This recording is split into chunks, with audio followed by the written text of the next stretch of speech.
Hello. ഇന്ന് നമ്മളുടെ ദിവസം സ്റ്റാർട്ട് ചെയ്യുന്നത് നല്ലൊരു കട്ടൻ ചായ വെച്ചിട്ടാണ് കേട്ടോ. ഉണ്ണികൾ രണ്ടാളും നല്ല ഉറക്കമായിരുന്നു. സ്കൂളിലൊന്നും പോകാത്തതുകൊണ്ടേ 8 മണി 7:45 ആകുമ്പോഴേ ഞാൻ ഉണ്ണികളെ വിളിക്കുള്ളൂ. ഞാൻ ഡ്യൂട്ടിക്ക് പോണ സമയത്താണ് ഉണ്ണികളെ അങ്ങനെ തന്നെ ഡേ കെയറിലാക്കാട്ടെ. വൈകിട്ട് ഡ്യൂട്ടി കഴിഞ്ഞ് വന്നപ്പോൾ ഞങ്ങൾ അങ്ങനെ തന്നെ അടുത്തുള്ള സൂപ്പർ മാർക്കറ്റിലേക്ക് പോയിട്ട്, കാരണം ഉണ്ണികളുടെ സ്നാക്സ് ഐറ്റംസ് ഒക്കെ കഴിഞ്ഞിരിക്കുകയായിരുന്നു.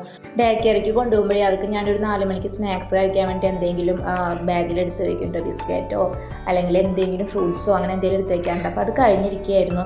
പിന്നെ ഉണ്ണികൾക്കും നല്ലപോലെ വിശക്കാണല്ലോ, ഒരു സ്കൂളിലേക്ക് അടച്ചിരിക്കുകയാണ്. അപ്പോൾ വീട്ടിലിരിക്കുമ്പോൾ അവർക്ക് ഇങ്ങനെ വിശക്കല്ല.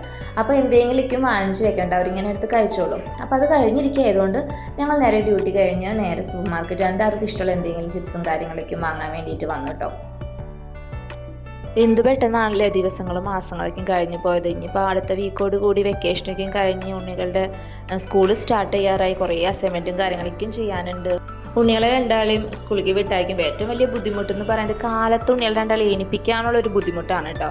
നമ്മുടെ നാട്ടിലത്തെ പോലെ അല്ലല്ലോ, ഇവിടെ നേരത്തെ സ്കൂൾ ബസ് വരുന്നുണ്ട്. അതേപോലെ തന്നെ ഉച്ചയാകുമ്പോഴേക്കും അവരുടെ ക്ലാസ്സൊക്കെയും കഴിഞ്ഞ് our day care our കൊണ്ടുവന്നാക്കുണ്ടോ. ഉണ്ണികൾക്ക് snacks എടുക്കുന്ന സമയത്ത് എൻ്റെ കണ്ണു പോയത് അടുത്തുള്ള മണി പ്ലാന്റിലേക്കാണ് കേട്ടോ. നല്ല മണി പ്ലാന്റുകൾ വന്നിട്ടുണ്ട് കേട്ടോ. എത്ര രൂപയാണ് ജസ്റ്റ് നോക്കിയപ്പോൾ 12 ദിർഹം. 12 ദിർഹം എന്ന് വെച്ചാൽ നമ്മുടെ നാട്ടിൽ 256 ദിർഹം, 256 രൂപ വരെ എത്ര വരും കേട്ടോ. ആ ഒരു ചെറിയ മണി പ്ലാന്റിന് 256. നമ്മുടെ നാട്ടിൽ എത്രയാണാവോ? നമ്മുടെ വീട്ടിലാണെങ്കിൽ നിറച്ച് മണി പ്ലാന്റാണ്, വെറുതെ അവിടെ ഇവിടേക്കും മണി പ്ലാന്റാണ്. എന്തായാലും അങ്ങനെ സ്നാക്സൊക്കെ വാങ്ങിച്ച് റൂമിലെത്തിയപ്പോൾ ഞാൻ ഗ്രീൻ ബീൻസ് കറിയാണ് കേട്ടോ ഇന്ന് നമ്മൾ ഡിന്നറിന് വെക്കാൻ പോണത്.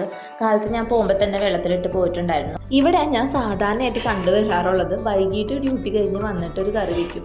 ആ കറി തന്നെയായിരിക്കും ഡിന്നറിനും പിറ്റേ ദിവസം നമ്മൾ ഓഫീസിലേക്ക് കൊണ്ടുപോകണതും ഈ കറി തന്നെയായിരിക്കും കേട്ടോ. അപ്പോൾ ഇന്ന് നമുക്ക് ഗ്രീൻ ബീൻസ് കറിയാണ്. അപ്പോൾ ഞാൻ വിചാരിച്ചു ഇന്ന് ഗ്രീൻ ബീൻസ് കറി ഇതിൽ നിന്നെടുത്ത് രാത്രിക്ക് കഴിച്ച് പിന്നെ പിറ്റേ ദിവസം അങ്ങനെയാണെങ്കിൽ നൂലപ്പം ഉണ്ടാക്കാമല്ലോ. അപ്പോൾ നൂലപ്പം ഗ്രീൻ ബീൻസ് കറി ഇപ്പോൾ ബ്രേക്ക്ഫാസ്റ്റും റെഡിയായി. പിന്നെ ഉച്ചയ്ക്ക് എന്തെങ്കിലും ചമ്മന്തിയും ഗ്രീൻ ബീൻസ് കറി ആയിക്കഴിഞ്ഞാൽ സെറ്റ്, ഉച്ചയ്ക്കത്തെ ഊണും സെറ്റായിട്ടുണ്ട് വിചാരിക്കാറുണ്ട് കേട്ടോ. സാധാരണ നമ്മുടെ നാട്ടിലാണെങ്കിൽ ഒരു ജോലിക്ക് പോണ ഒരു വീട്ടമ്മയാണെങ്കിൽ കാലത്ത് ഒരു 4 മണി 5 മണിക്ക് എഴുന്നേറ്റ് അടുപ്പിൽ ചോറ് വെച്ച് കറി വെച്ച് കാലത്തേക്കുള്ളതാക്കി പോയി എന്തെങ്കിലും വേറെ. നമ്മുടെ നാട്ടിൽ അങ്ങനെയാണല്ലോ. ഇപ്പോൾ ദോശ ഉണ്ടാക്കുകയാണെങ്കിൽ ദോശയ്ക്ക് വേറൊരു സെപ്പറേറ്റ് കറി വെച്ച്, ഉച്ചയ്ക്ക് വേറെ കറി വെച്ച്, പിന്നെ ഡ്യൂട്ടി കഴിഞ്ഞ് വന്നിട്ട് വേറെ രാത്രിക്കുള്ള ചോറ് വേറെ കറി വെച്ച്, ഇങ്ങനെ 3 നേരം 3 ഡിഫറെൻറ്റ് കറികൾക്ക് വെച്ചിട്ടാണ്. ഇതേ നാട്ടുകാർ തന്നെയാണ് നമ്മൾ പുറമെയുള്ള സ്ഥലങ്ങളിൽ വരുമ്പോൾ അതായിട്ട് അഡ്ജസ്റ്റ് ചെയ്ത് എല്ലാവരും ഇപ്പോൾ കപ്പിൾസ് ആണെങ്കിൽ രണ്ടാൾ ഒരുമിച്ച് കുക്ക് ചെയ്ത് അഡ്ജസ്റ്റ് ചെയ്ത് പോകണം.